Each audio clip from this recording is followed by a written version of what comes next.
कारणों पर हमने 25 नवंबर के ललन टॉप शो में विस्तार से चर्चा की थी। अगर आपकी दिलचस्पी हो तो आज के शो के डिस्क्रिप्शन में भी लिंक मिल जाएगा। अब ताज़ा अपडेट्स पर बात करते हैं। संभल जिले में इंटरनेट अब भी बंद है, स्कूल खोल दिए गए हैं, जामा मस्जिद जाने वाले सभी रास्तों पर बैरिकेडिंग है और चप्पे चप्पे पर यूपी पुलिस और रैपिड एक्शन फोर्स के जवान तैनात हैं। कई लोग घर छोड़कर गए हैं, उनके बाहर घर के ताला लटका दिख रहा है। हालांकि पुलिस ने दावा किया स्थितियां सामान्य हो रही हैं। अभी तो आप सुबह से देखे होंगे मार्केट, हम भी भ्रमण करके देखा हूँ, ठीक है। अभी आज का मार्केट सामान्य है, लोग अपना काम कर रहे हैं, दुकान खुली है, कोई दिक्कत नहीं है। अगर संभल जनपद संभल का स्कूल कॉलेज भी खुल चुके हैं, बच्चे भी स्कूल वगैरह आना है, कोई दिक्कत नहीं।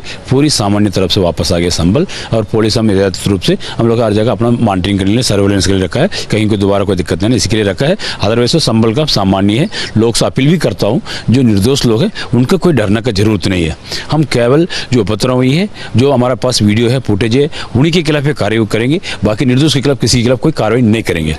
25 नवंबर की शाम शाही जामा मस्जिद के सदर जफर अली एडवोकेट ने प्रेस कॉन्फ्रेंस की और कहा, सर्वे के दौरान जब एसडीएम ने जामा मस्जिद के अंदर बनी टैंक में से भरा पानी निकलवाया तो बाहर खड़ी भीड़ को लगा कि मस्जिद की खुदाई शुरू कर दी गई है। इसके अलावा इमाम ने पुलिस पर गोली मारने की धमकी देने का भी इल्जाम लगाया। पानी छोड़ने से तमाम पब्लिक भ्रम में आ गई और उन्होंने ये कहा कि बगैर किसी सूचना के खुदाई कैसे हो रही है। एसडीएम कौन थी ये? संभल? एसडीएम संभल।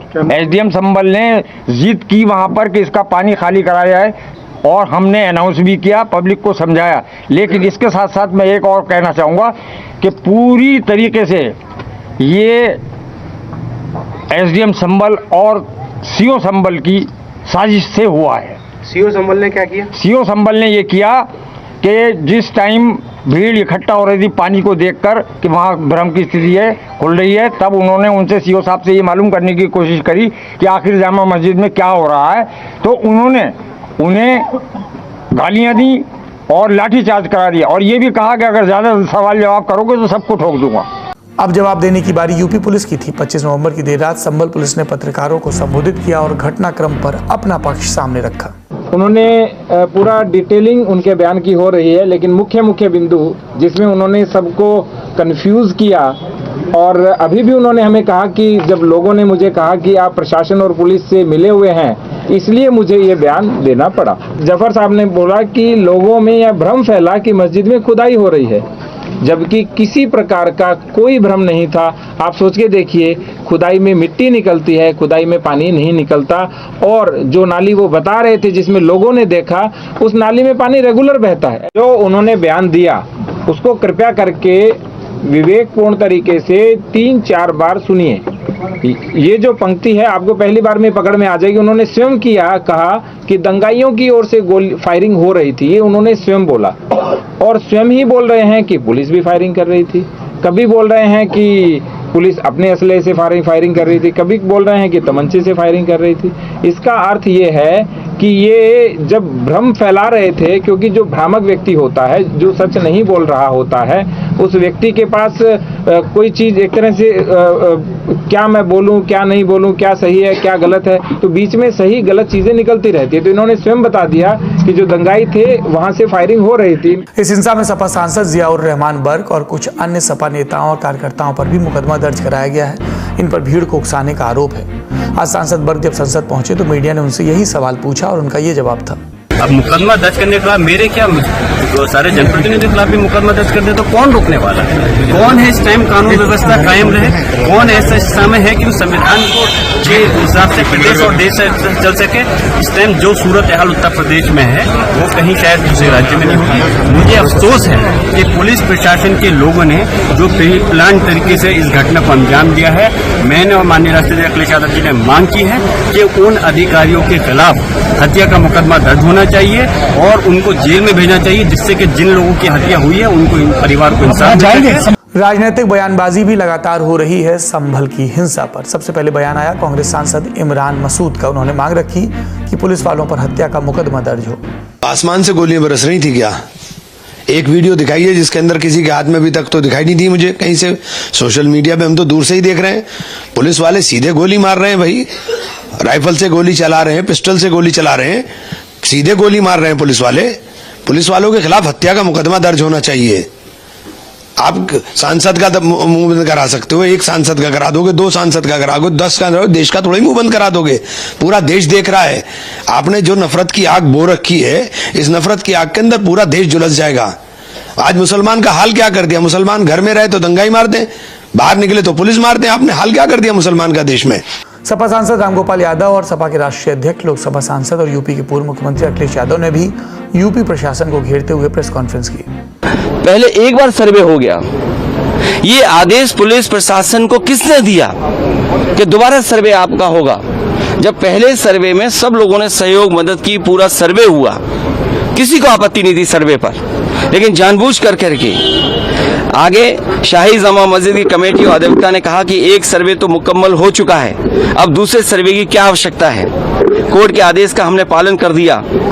अगर दूसरा सर्वे करना है तो दोबारा आदेश करवाएं, कोर्ट के आदेश के बाद हम दोबारा सर्वे करा देंगे। लेकिन जिलाधिकारी संभल और पुलिस अधीक्षक संभल ने कोई सुनवाई नहीं की और तानाशाही दिखाते हुए और सुबह के वक्त से पहले शाही जामा मस्जिद आ गए। शाही जामा मस्जिद कमेटी और मुस्लिम समाज के लोगों ने फिर भी धैर्य रखा और दोबारा सर्वे के लिए अंदर ले गए। सर्वे के दौरान करीब 1.5 घंटा बाद जब जनता को सूचना मिली तो वो इकट्ठा होना शुरू हो गए। लोगों ने सर्वे का कारण जानना चाहा तो सर्कल ऑफिसर ने उनके साथ गाली गलौज की और लाठीचार्ज करवा दिया, बुरी तरह से जख्मी कर दिया। इसका विरोध करते हुए चंद लोगों ने पत्थर चलाए, जिसके बदले में पुलिस सिपाही से लेकर अधिकारी तक ने अपने सरकारी और प्राइवेट हथियारों से गोलियां चलाई, जिसकी वीडियो रिकॉर्डिंग है, जिसके एवज में दर्जन लोग गोलियों से घायल हो गए। जो कुछ प्रशासन कर रहा है 100% गलत कर रहा है जी सर। प्रशासन की लापरवाही से, बल्कि प्रकार मैं तो ये आरोप लगा रहा हूँ, प्रशासन ने जानबूझकर वहाँ ये सब अशांति पैदा करने का काम किया है। प्रशासन चाहता कुछ भी नहीं हो सकता था। प्रशासन ने ही लोगों को जो जा रहे थे मस्जिद में नारे लगाते हुए उकसाया और ये प्रदर्शित किया कि जैसे मस्जिद पे लोग कब्जा करने जा रहे हैं, जिसकी वजह से ये सब कुछ हुआ। जब विपक्षी दल ये इल्जाम लगा रहे थे तब सत्तारूढ़ दल की तरफ से भी बयान आ रहे थे। सबसे पहले सुनते हैं नरेंद्र मोदी सरकार में मंत्री गिरिराज सिंह को, जिन्होंने दावा किया कि इसमें गोधरा जैसी साजिश की बू आ रही है। मैं समझता हूं कि सांबर में जो एक समुदाय की ओर से ये हमला किया गया और वो भी एक सरकारी तंत्र पर, ये हमला सरकारी तंत्र पे नहीं है, भारत के लोकतंत्र पे है, भारत के कानून पर है, जिसे भारत के कानून पर उनको भरोसा नहीं है। और यही दुर्भाग्य है भारत का कि राहुल गांधी जैसे लोग, कांग्रेस जैसे लोग इस विधानसभा के चुनाव में मुसलमानों को टूल बनाया, आज उनके पीछे खड़े हैं, हर गलत चीज का समर्थन कर रहे हैं। सांबर अब देश बर्दाश्त नहीं करेगा जिस ढंग से उन्होंने हमला किया। हमले हुए तो जवाबी तीर भी आए। भाजपा सांसद दिनेश शर्मा ने सवाल किया कि भीड़ में जिनके हाथों में पत्थर थे वो लोग कौन थे। पुलिस की जो कार्रवाई होती है कानून व्यवस्था को बनाए रखने के लिए होती है और उत्तर प्रदेश सरकार जो योगी सरकार है वो निष्पक्ष है। दंगा ना हो ये सरकार को सुनिश्चित करना दायित्व है। और आप जानते हैं कि कल आपके समाचार चैनल्स के द्वारा दिखाया गया कि तमाम ऐसे लोग थे जो भीड़ के बीच में आए अपना चेहरा ढके हुए थे, हाथों में पत्थर थे, हाथों में विभिन्न प्रकार के हथियार दिखाई पड़े। वो कौन लोग थे? निश्चित रूप में ऐसे असामाजिक तत्व जरूर रहे होंगे जिनका उद्देश्य रहा होगा कि वो अशांति फैलावे। सरकार का पूरा दायित्व है और विपक्ष का भी पूरा दायित्व है कि शांति बनी रहे। इस खबर में फिलहाल इतना ही। अब रुख करते हैं सुर्खियों का। पहली सुर्खी, महाराष्ट्र के मुख्यमंत्री एकनाथ शिंदे ने मंगलवार को राज्यपाल सीपी राधाकृष्णन से मुलाकात कर अपना इस्तीफा सौंपा। इस दौरान डिप्टी सीएम पिछली सरकार के देवेंद्र फडणवीस और अजित पवार भी मौजूद थे। विधानसभा का कार्यकाल आज यानी 26 नवंबर तक ही है, पिछली विधानसभा का। नए मुख्यमंत्री की शपथ की तारीख अभी तय नहीं है, तब तक शिंदे ही कार्यवाहक सीएम रहेंगे। शिंदे 28 जून 2022 से 26 नवंबर 2024 तक सीएम रहे। उनके इस्तीफे के बाद भाजपा विधायकों की मुंबई में बैठक बुलाई गई। कयास है कि इसमें फडणवीस को नेता चुना जाएगा और इसके बाद सह्याद्री गेस्ट हाउस में शिंदे, फडणवीस और अजित प्रेस कॉन्फ्रेंस कर सकते हैं जिसमें नए मुख्यमंत्री के नाम का ऐलान होगा।